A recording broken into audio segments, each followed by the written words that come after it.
Hey there, this is Charlotte Hunt. So glad to be with you. And this little spot that you see behind me, that is one of my cats, Cole. So she's just chilling out with me. So glad to be with you. You know what? I was just chilling out, having my day, and I just started getting all these emails and phone calls of people who are just going through and totally understandable between the virus, the pandemic, and fear that's going on there, between the racial craziness that is happening, man, and between the, how I'll say, the political insanity that is happening. Totally understandable how people are going through depression, they're going through mental health issues, they're going through fear, they're going through so much right now. And believe me, I get it. I went through a period of depression myself and just wanted to pull the covers over my head. So again, man, I believe me, I'm feeling you. I totally get it. And so I just wanted to have a quick video of encouragement with you to just kind of remind you of three things. Basically, one, it's okay. You're not crazy simply because you're feeling what you feel. As I always say, feel what you feel, then hold on to the truth. And so I want to talk to you a little bit about that. The second thing is remembering that it is not weakness, it's not wrong to ask for help. I don't care if you love the Lord, you're walking with Jesus, walking on water. It's okay to ask for help. If you look at the Bible, they ask for help. It's an okay thing. And then the third is the reminder that God is in control, regardless of what we see, regardless of what we feel. He never stopped being in control. So, real quick, I just kind of wanted to give you just an encouragement shot of those three things. The first thing, again, is it's okay to feel what you feel. That we are in a crazy period right now. And again, I get it. I went through a period of just wanting to stay in bed, put the covers over my head, feeling all these things because of situations that I was going through. And I just felt crazy. And we have a Bible as an example of people who felt, look, come on. Look at Job. Look at Paul. Look at David. Wrote the majority of the Psalms. You saw people who God said, a man after my own heart. People who are righteous. People who wrote the majority of the New Testament who are saying, you know what? I dread the day that I was born. Who were suicidal, who were just saying, you know what, Lord, just drop a rock on me. But yet God didn't say, you know what, hey, that person's wrong. They're saying, you know what, I feel this way, but Lord, you are still on the throne. You are still who you are. So maybe the problem isn't that we feel these feelings, because never in the Bible does God say, you know what, I'm going to change how you feel. He says, I'm going to renew your mind. I'm going to change your perspective, because you got to get your eyes off of what you're feeling, what you see, and get them back on me. So again, just really want to encourage you that feel what you feel. It's okay.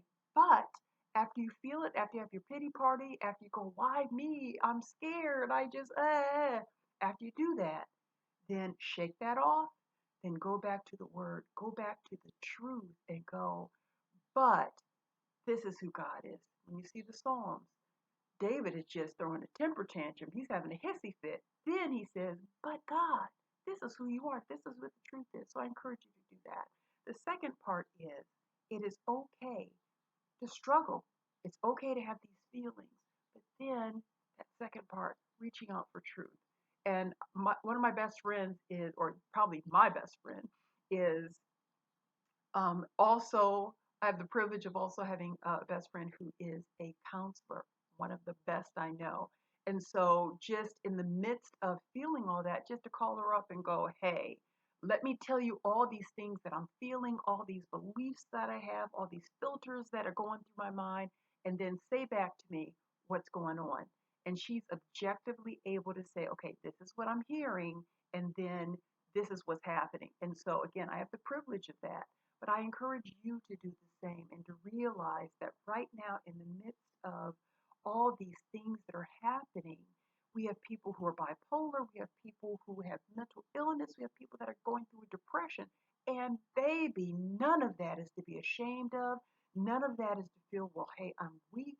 But we do live in a society, especially as Christians, to feel, well, if I tell people that I'm weak, if I tell people that I can't make it, if I tell people that I have this disease, then something's wrong with me. And that is a lie. I'm telling you, from the pit of hell, Satan wants you to keep believing that so that you stay away from people and you stay alone, so that he can just pour his mess into you. That is a lie. That is a lie from the pit of hell. Because what we need to do, what the opposite of what he wants you to do, is to go to somebody and say, hey, this is what I'm feeling, because that way you'll get help. That way you'll get a perspective, God's perspective of him saying, you know what? I have the power to zap all that out of you, but why do I not? Maybe there's something I want you to learn. Maybe I want you to find out that in your weakness, I'm strong. That maybe I want other people to see that, you know what, despite all that mess, despite what people want to throw on you, I'm your God. I'm able to do anything, even through that stuff that you think is unuseful. And believe me, if you know my story, know, God is able, but God. And so again, I encourage you to call somebody. It doesn't have to be a professional psychologist, but a safe person who you know is not going to judge you, who's going to love you no matter what.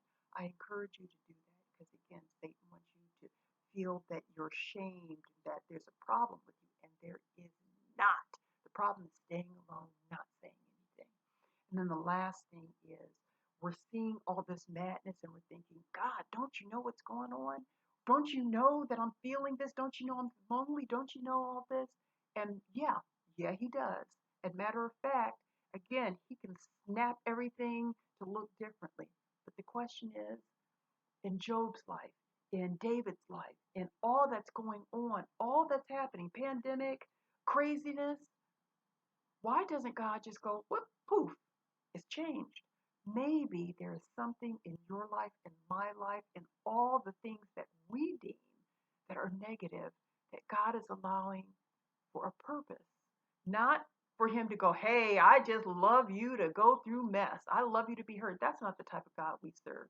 Everything God does, he allows for our good, for his glory, for the edification of others. Maybe he is allowing this and knew it was all going to happen for a purpose that right now we can't see. That for us, it looks cray cray. It looks horrible. But for God, he's going, hey, everything is going according as planned because what you can't see, I know what the end of this is. Just like in my life, there is stuff that at the time I'm going, seriously, Lord? Really? Is this what a good God does? And now being able to look at things in past going, praise God. Thank you for not changing one single thing.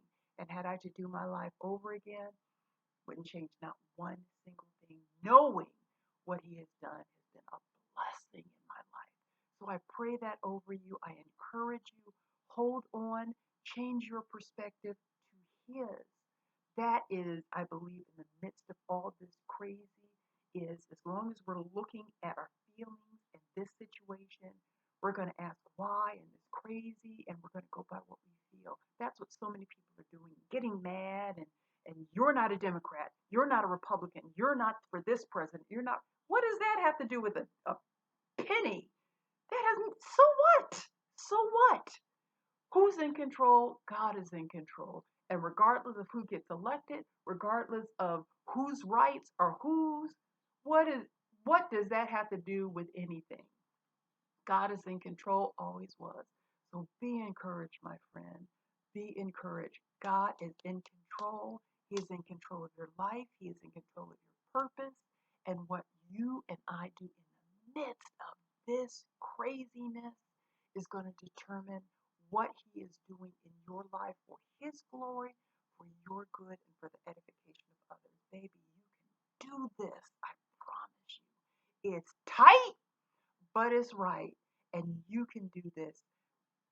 Email me. You got my email at charlotte@charlottehunt.com, or IM me on Facebook. I don't have, believe me, I don't have all the answers. I'm still working through my stuff towards him.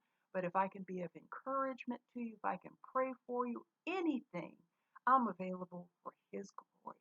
and walking through it myself. So been there, done that, still trying to wear that t-shirt, but let's walk through this together. Be encouraged in him. You can do this. I know you can. Hang in there.